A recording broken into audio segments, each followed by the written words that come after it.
Family and fellow soldiers, I'm the Professor, and this is the Moment of Truth. And now the Friday Crime Report. San Jose, California, March 27th, 2022, 3:09 a.m.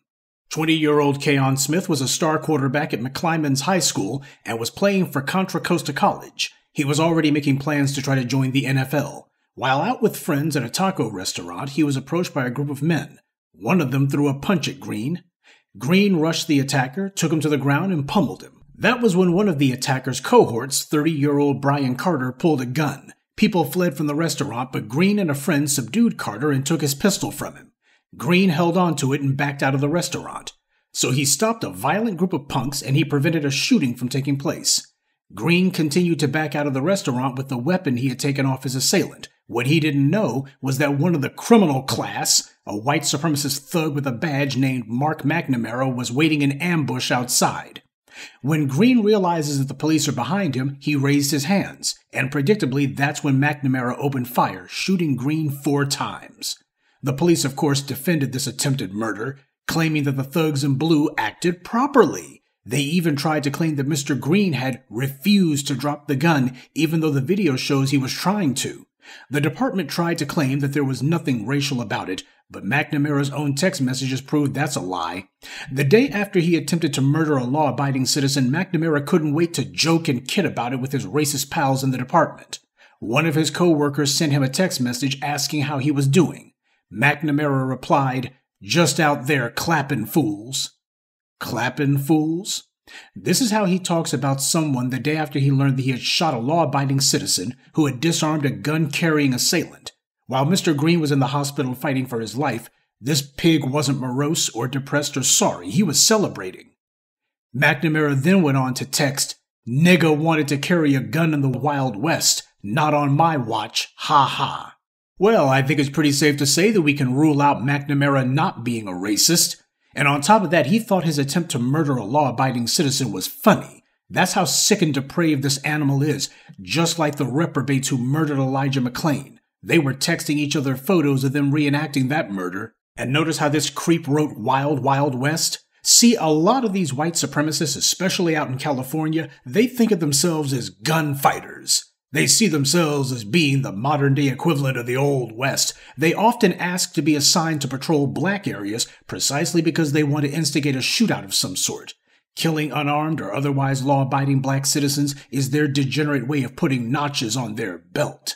So this guy saw himself as some sort of cowboy. He wasn't looking for a reason to shoot a black person. He was merely looking for an opportunity. And because he couldn't find one, he decided to invent one instead. The person who McNamara was texting with continued joking with him, congratulating him for shooting Mr. Green. McNamara replied, "Your turn." This bastard is literally setting up the next police murder of a black citizen. This is what these guys do. They go online with each other and say, "Okay, I just got through trying to kill some black person. Now it's your turn." This is organized racial murder. Now keep in mind, the DA out there, he saw these text messages and still decided that they would not bring criminal charges. And it's since come to light that this racist creep McNamara was exchanging messages with both a former San Jose police officer and a current one. Of course, the DA shielding the identity of both these racists. When McNamara was forced to give a deposition in June of this year for a civil suit, he pretended to be contrite during the deposition. And he said that he wasn't a monster and he was sorry and all the rest of the phony play-acting white supremacists do when they try to pretend to be human beings. But predictably, only a couple of hours after he gave that deposition, he was right back to contacting his racist cop pals and bragging to them that he didn't care about any court proceedings. Quote, "I finally had to tell this city attorney what's what. He keeps texting me asking S. I'm like, dude, I don't give a S about this case. I'm white, he's black, he's gonna win, and I don't care. It's like B, whatever they decide has no bearing on me whatsoever. It's basically a kangaroo court." This is in reference to the civil suit that this gun-toting monkey brought on himself. He already was bragging that the corrupt DA was on his side and wasn't bringing criminal charges. So as far as he's concerned, the city will have to pay civil damages, not him, so he doesn't care. These racists don't keep score by how many civil judgments are levied against them. It comes out of the taxpayers' pockets, not theirs. The bastards keep score by how many of them we put in a cage. You saw how those racist degenerates in Chicago reacted when Jason Van Dyke went to prison. They know the difference between taking a real L and a fake one. Then McNamara sent a text saying, "The other day, this N-word lawyer is like, 'Mr. McNamara, you know we can still find you guilty of excessive force, right?' I'm like, yeah, then what happens? Nothing? Cool, because I'm pretty sure the district attorney would have charged me if I used excessive force, but she didn't because I didn't use excessive force. Think I give a F about what y'all N-word think? I'll shoot you too. Ah." He then went on to text, "There was like 65 African-looking MFers there too. All just mean mugging me and taking notes. They should all be bowing to me and bringing me gifts since I saved a fellow N-word by making him rich as F. Otherwise, he would have lived a life of poverty and crime." This coming from a racist reprobate who tried to murder an unarmed citizen? Quan Green stopped a crime. Mark McNamara is a criminal. And his racist pal wrote in reply, "Why don't black people have any sense in their head?" White supremacists are the last ones to talk about having sense. McNamara responded, "Had more court today from blasting that fool. This nigga asking for $10 million.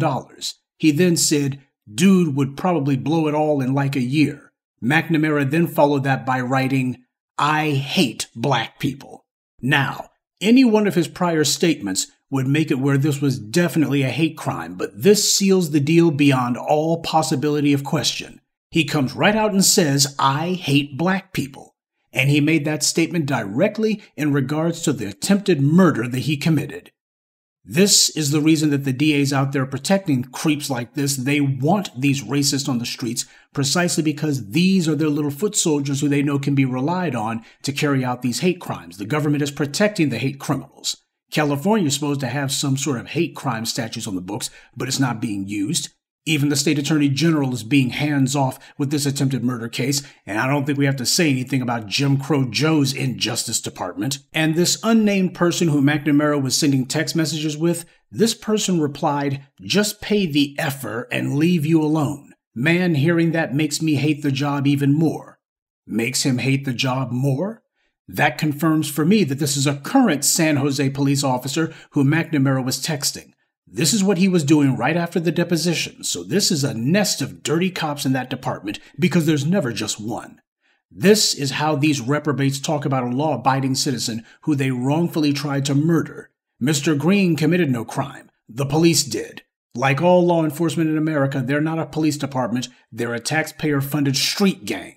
And yet, even after all this, even with this trove of text messages that show him literally tossing around racial slurs that have him celebrating trying to murder an innocent man and blatantly saying, "I hate black people," neither the DA's office nor the California Attorney General's office has done anything.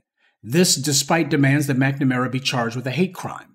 And you won't be surprised to learn that this McNamara character was already under investigation by the department for another criminal matter. And it was this other investigation that led to the racist text messages being made public. The police department refused to fire him. Instead, they allowed him to go ahead and resign early last month.